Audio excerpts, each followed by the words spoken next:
Spoiler alert. Counter exit exhaust. Flappy louvers. That's sexy.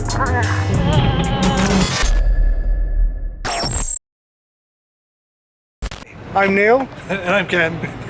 Welcome to Mexico. Ken, tell us why we're in Mexico. Leon, Mexico. Leon, Guanajuato.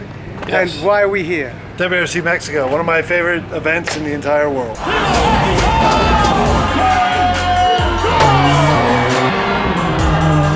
Right one.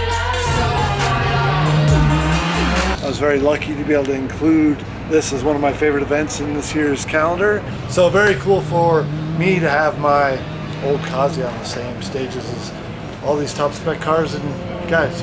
Now the 2020 Fiesta is a car that it looks amazing, but you have experience of the modern Fiesta World Rally car. Yeah, I was able to drive it for 2 days of testing, and I started WRC Spain. This is back in 2018.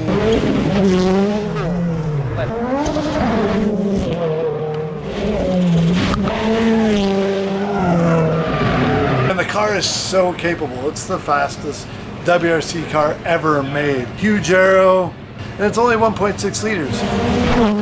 My issue getting into the car in 2018 is I only had 2 days of testing, so to be able to get into that car, totally unfamiliar with it, and try and drive flat out was just virtually impossible. It was fun, I had an incredible time, but it's just so capable and so nimble that you need many more days than just 2 to get into it. So, wish I had enough time in my life to go back and race that car again someday, but I don't.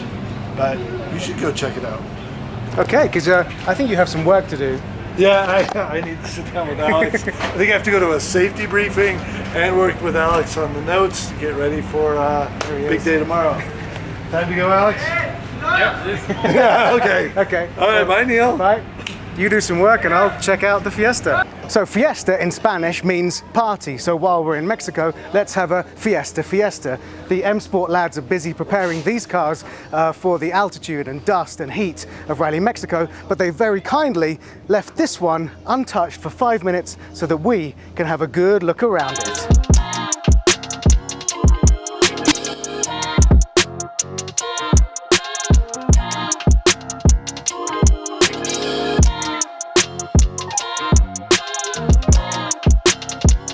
Look at it. The first thing that jumps out is when they launched the new livery for 2020, the colouring, they went back to the days of predominantly white with the blue across the lower half, and that's a deliberate reference to the Francois Delacour RS Escort Cosworth from 1995. So even though it looks so futuristic, there's genuine Ford rallying heritage in there, and it's not a million miles from what we see in the car over there that Ken's driving.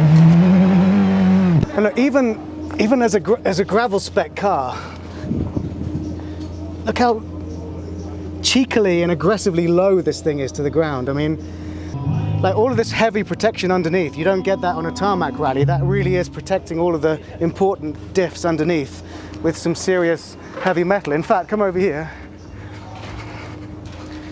That's an example of some of the heavy metal that's protecting all the finicky special stuff underneath from all the gravel and rocks. But even with that suspension clearance, I'm surprised that it's still this low down to the ground. But when this thing is in the air jumping, this will be fully extended to about here.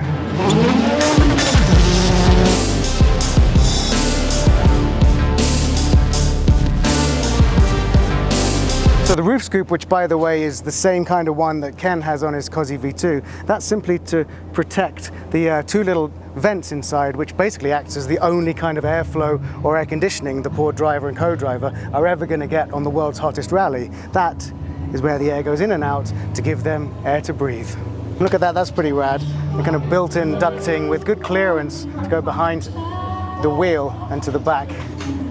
Very nice, bespoke, sexy. Don't touch it, Neil, don't touch it. This back end is extraordinary. This is the new era since 2017, and it's probably as close as we've come in terms of power to weight ratio with spectacular aero to a reimagining of the Group B days. And it's it's so aggressive. You know, they've gone to town with having all kinds of foils and double wings and the diffusers. And of course, this package was immediately successful. 2017 marked the beginning of the new World Rally Car era, and Sébastien Ogier in this car wins the driver's title. They win the manufacturer's title, so it's a very successful car. Let's see if we can find an engineer to tell us a little bit about it. Oh, it comes with one as standard. Hello. Hello. Now, first of all, Jamie, it's very snug in there. It certainly is, yeah. I'm always impressed by the safety of these things, Yeah. because they're as likely to have a side impact as they are a front impact. That's right, yeah. So just talk us through this. For the rally cars, there's no real good way of predicting how they're going to crash. They can crash into a tree from the side, they can crash from the front, they can roll. So yeah, in the last few years, the FAA are constantly sort of pushing the safety regulations. So one part of that is for the crash foam on the side of the doors, which is going to absorb some of the impact before it impacts the roll cage itself, and then into the driver, and try and keep them as safe as possible in there. All right, well, we'll come back to the inside soon. But tell us a little bit about the incredibly sort of aggressive / cool aero on this, because historically you could say that aero was kind of like almost irrelevant on a rally car. It was kind of all power, sideways through the corners, but I know that for this generation, the aero has a very important job to do. Yeah, exactly. So for the new spec atWorld rally car in 2017, they introduced some new regulations, and the aerodynamics were a lot more free than they had been in previous years. So the teams, so it's something that we've been learning quite a lot about, and very quickly you realise the importance of that, and you can see that with every team sort of developing new parts of the aero, new front bumpers, rear wings, diffusers, splitters, year on year, and it's a really big part of it, and one aspect you have to consider. And we've got some here as well. This is all sort of one part. Yeah, I mean, that's right. Is it carbon fibre? Yeah, it's all carbon fibre moulded, and it's really light as well. Look at that. Yeah. It's fairly expensive too, to be fair. Yeah, a lot more expensive than the previous ones, but yeah, it makes a big difference to the performance of the car. And all these sorts of things are modelled on CFD and tested in a wind tunnel before we actually get them in the car. So we're sort of sure and confident that it's a good improvement before we actually introduce it. One of the things that I find really interesting and also quite hard to understand is the more the aero works, it has to work in tune with the diffs. That's right. So there's 3 differentials in this car. There's a front diff, a rear diff, and a center diff. The front and rear diffs are purely mechanical, and the center diff is electronically controlled. So that's something that we can map as engineers on our chassis maps inside the car, and we can change that event to event.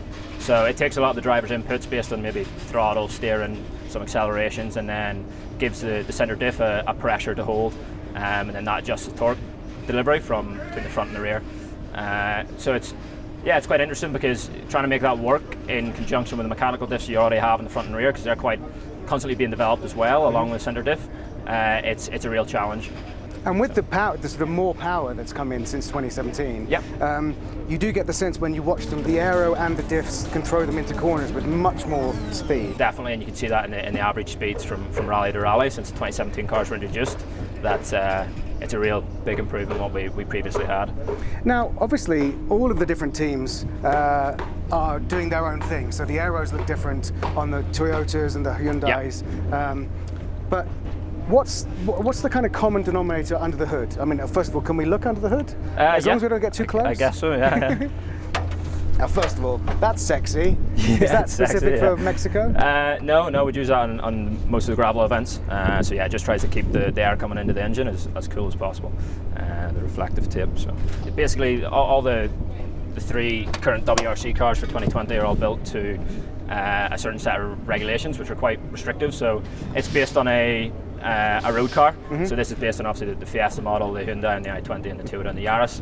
And within those those regulations, you can change stuff, a certain amount of stuff, but not too much. And there's certain things that we can change inside it to make it more powerful, and we're constantly working to those regulations. Now, my first ever car was a Mark 1 Fiesta 1.1 in midnight blue, and it's a bit different from this. Now, this is a 1.6 4-cylinder, and what's the turbo restrictor? 36 mil. Okay. So yeah, and it's the same for all the teams. So that is a limiting factor in the engine performance as well. So can we have a little look here? Talk about suspension.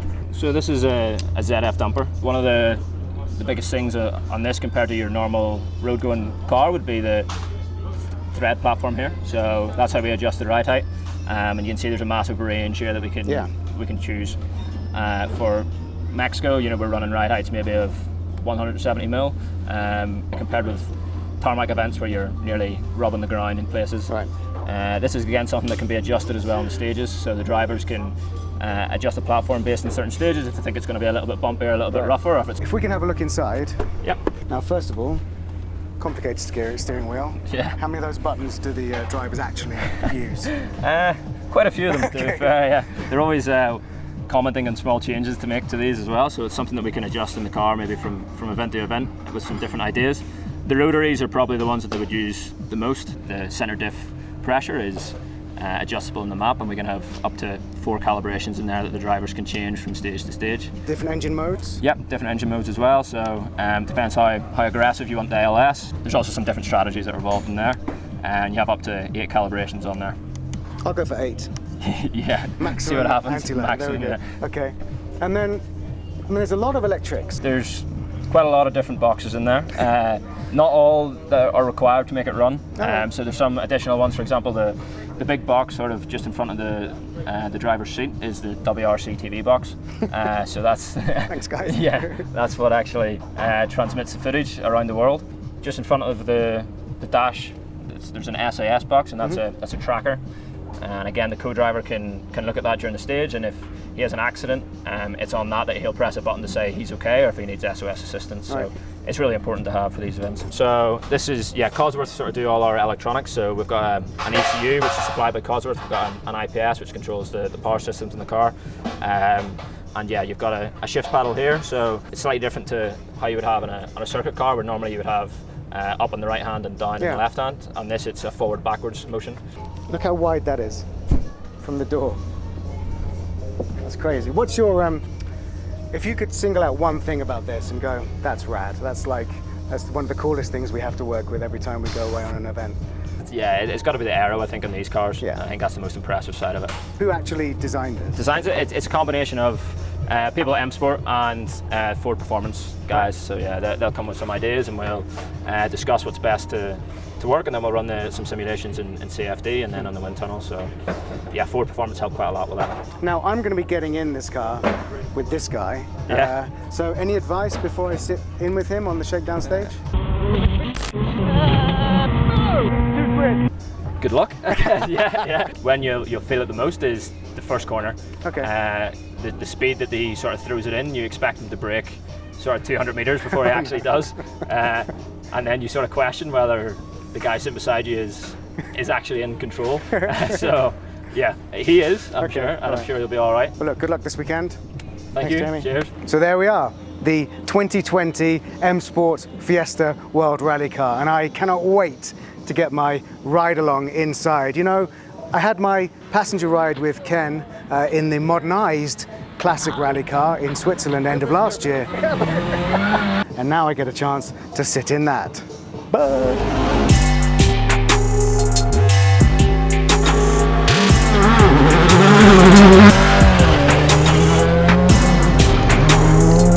Now, because this is a World Championship event, I have to wear a very strict set amount of clothes. So here is my VIP, well air-conditioned changing room. Let's get ready.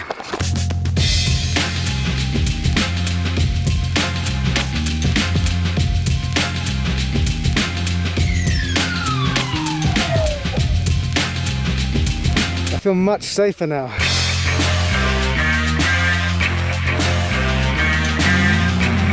So this is the car I'm going to go in. It's already done a few rounds of shakedown, so that you can see it's a little bit different from the pristine Fiesta we looked at before. It's got a little bit of stage work to it. Any special instructions for me? Hold on tight. Okay, that's it. That's it. Do you think he'll remember the stage? I hope for your benefit that he does. But no, it'll be fine. Okay. We've done it enough times. Okay.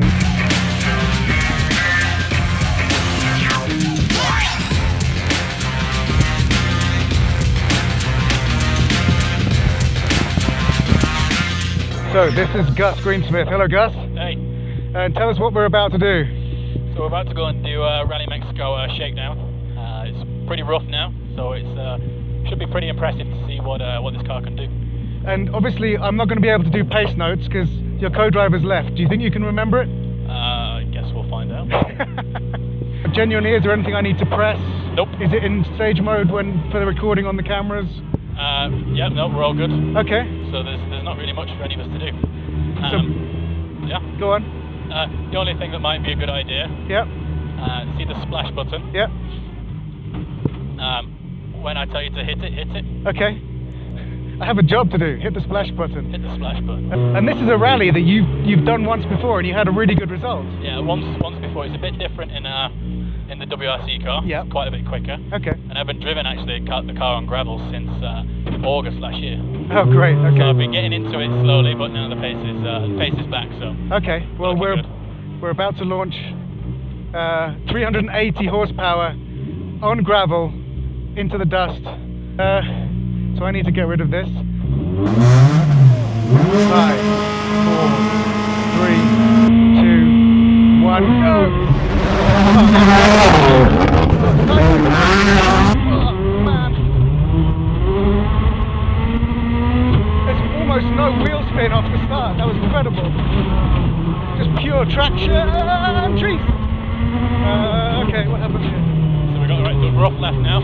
Okay, that's really rough. Wow.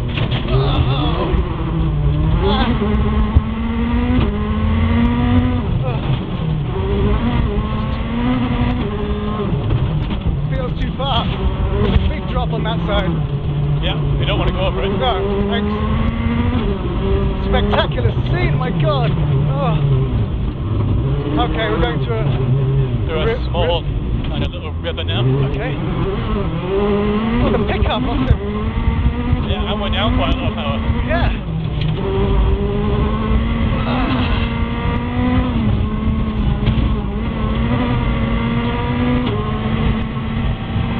Fourth gear. Yeah. Fifth gear. No, we can't be going. Whoa. Whoa. Shit. How do we do that in fifth? Little jump there. Hold up. Massive rocks. Oh man.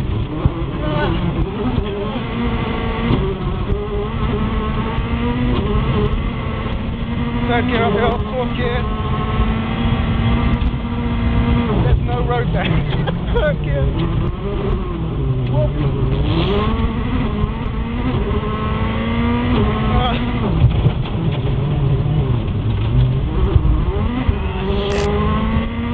We're going left now. Yeah.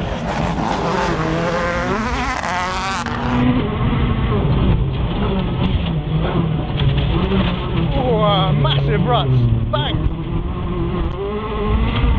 Oh man, this is incredible. There's the fans. Oh, there's someone's gone off. Small crash. Part of the fun.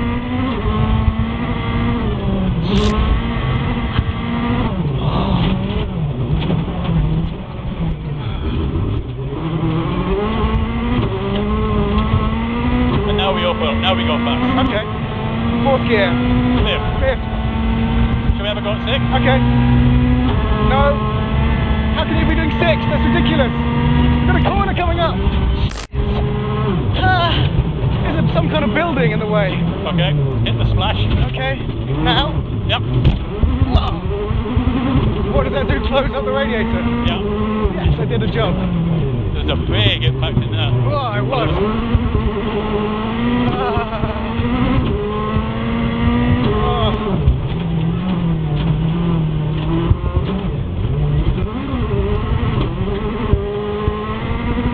So the corner at the top of here, do you reckon it's flat?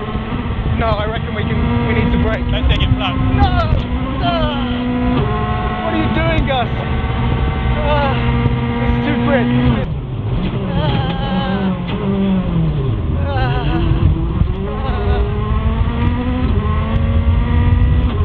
How much longer? 2 more corners. Okay.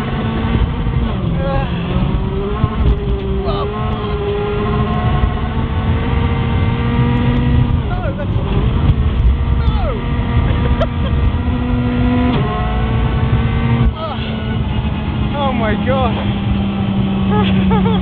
only 3/10 slower than my best. Really, is that true? Yeah. Wow. And when we passed that car that was fully in the ditch, Yeah. does that not throw you at all? It doesn't make you worried?